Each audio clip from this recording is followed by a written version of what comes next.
What's up, guys? Welcome along to my player ratings after yet another abject Liverpool performance, drawing 2-2 at home to Wolves in the FA Cup. Well, I say a home to Wolves B team in the FA Cup, and we went as strong as Jurgen Klopp could possibly go and still couldn't get the job done.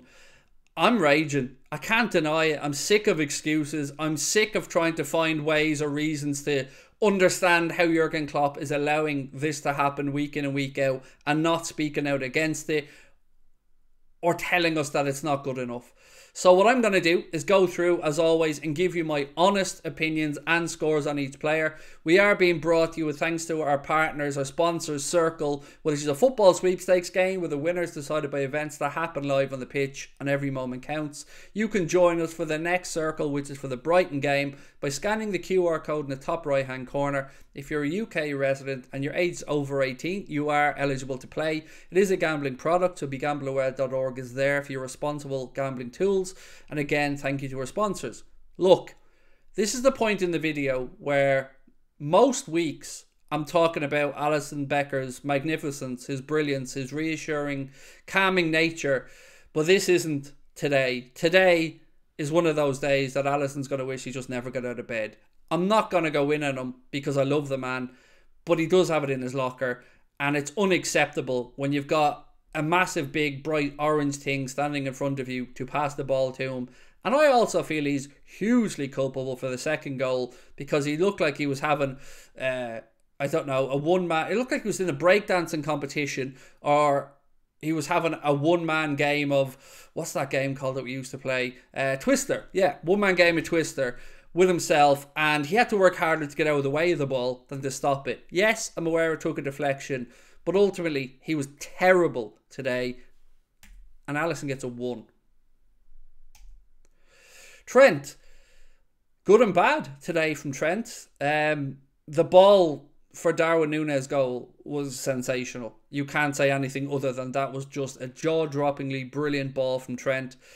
But again, we concede first. Again, our defence has left us with more questions than answers. But you know what? I don't think Trent was at fault for much today. So I'm almost going to spare him with the embarrassment that the rest of the team are going to get from me with regards to scores. So I'm going to give Trent a 6 today.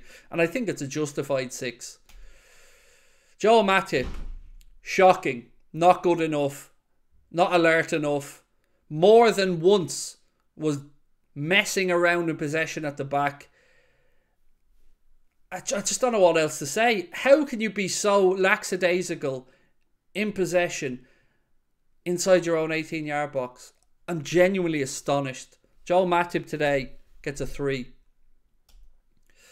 Ibrahim Kanade. Look at him. He's a huge, big, strong specimen of a man, yet keeps being pushed around by smaller players, loses physical battles. Again, part of a defence that's culpable and concedes way too many goals. And he's supposed to be the next Van Dijk, the next leader. Didn't show it today. Wasn't good enough for me, boo. 2. Robbo. Some good and bad from Andy Robertson. You always get energy and effort from Robbo, but sometimes you just wonder in the final third if he makes the right decisions. So many crosses that just don't beat the first man. But ultimately, look, I don't think our fullbacks were the problem today. I think the problem today were our centre-backs, our goalkeeper and our midfield. So again, I'm not going to be as harsh on Robbo as I am on others, and I'm going to give Andy Robertson a 6. Fabinho. So Jurgen Klopp has apparently briefed journalists, as has been reported, that we don't need to sign a midfielder because Fabinho is showing signs of improvement, and that has convinced Jurgen Klopp that we can make do centrally till the end of the season. Fabinho today was alright. He was better than some of the other starting midfielders, but I wouldn't be pinning any hopes on him getting back to the levels that he's been at previously because we haven't seen enough signs of it for me. So Fabinho today, I'm going to give a 5 because I think he was probably the best of our 3 starting midfield players. But still, that midfield, you could drive a truck through it. It's embarrassing. Thiago. Bang average. And I'm being generous with that. Again, for the goal that we conceded, the one that ALISSON gifted, it all comes from Thiago trying a step over and losing possession and then having to track back and put in a sliding tackle. Too much of that from Thiago. Too many misplaced balls. Too many overhit passes. And it's just not good enough for somebody who was supposed to be a creative quarterback style, get the ball, move the ball, keep it. He's supposed to be a tempo setter. He's supposed to be the lifeblood of our midfield. He's supposed to be the one bit of class out there, and he wasn't today. So, Thiago, 3. Jordan Henderson. I almost had to laugh when I seen him in a foot race with one of the Wolves players having a 5-yard head start and still not getting there. He is physically drained by the looks of it. The father time is catching up with him. The brain is still there. The determination is still there. And all the positive traits from Hender was still there. But he just isn't the player he once was.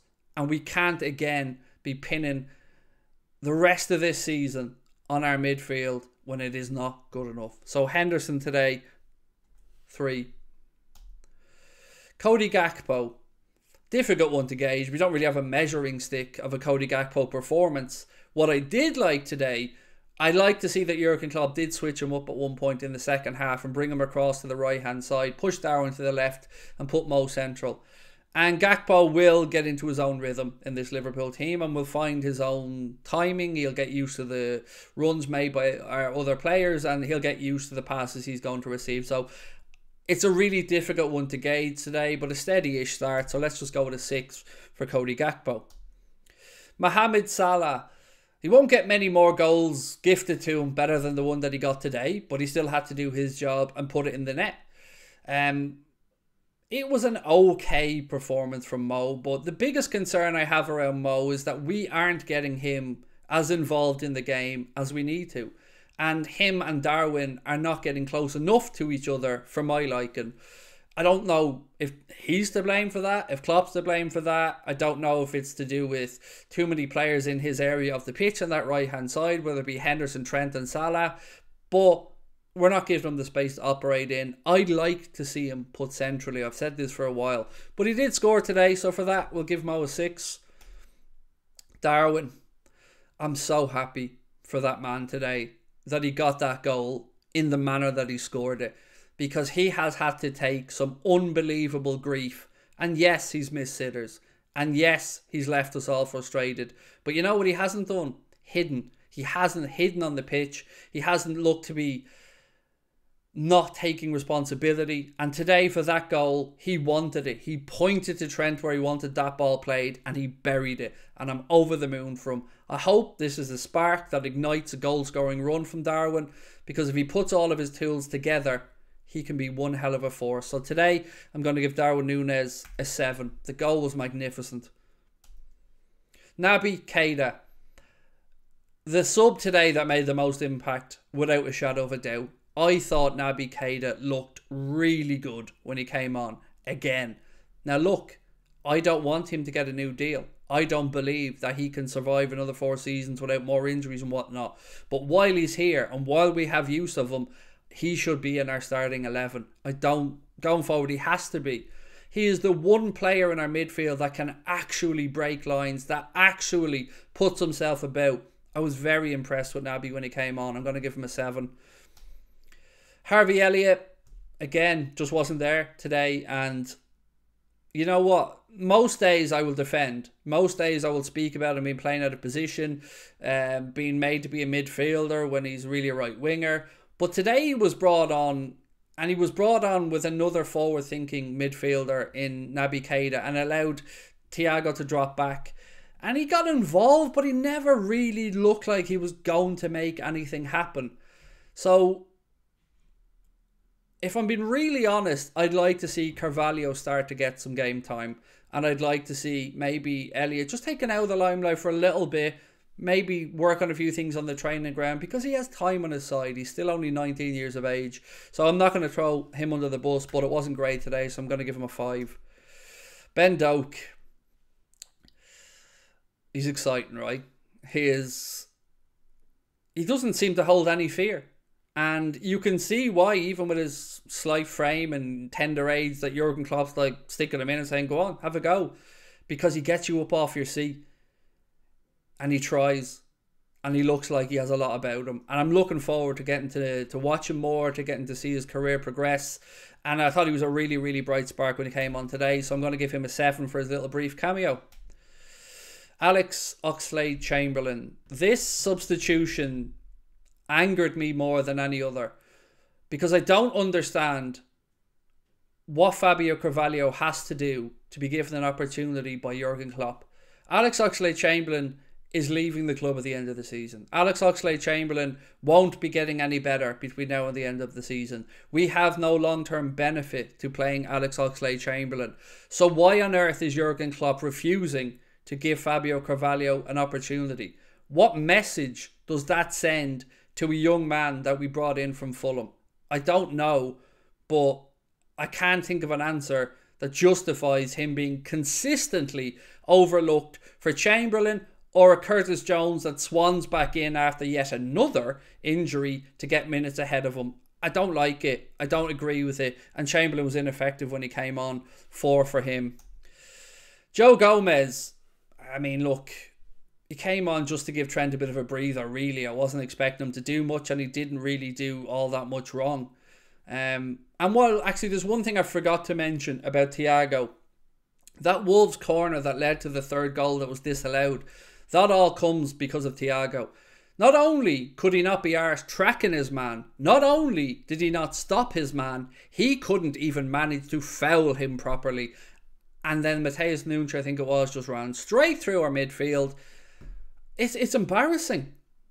And Klopp still thinks we're idiots and we don't see the abject failure in midfield. I'm sorry. But for Gomez, look, I mean, let's just give him a 5. He's only on a couple of minutes, not really much to speak about there. And that's it. That's my player ratings. And the risk that Jurgen Klopp took in playing our strongest 11, in my opinion today, wholeheartedly backfired, because we couldn't beat a reserve Wolves team. And now he's got yet another replay, another game to cram in, and I don't know how we're going to cope. So look, I'm not happy. We're still in the FA Cup.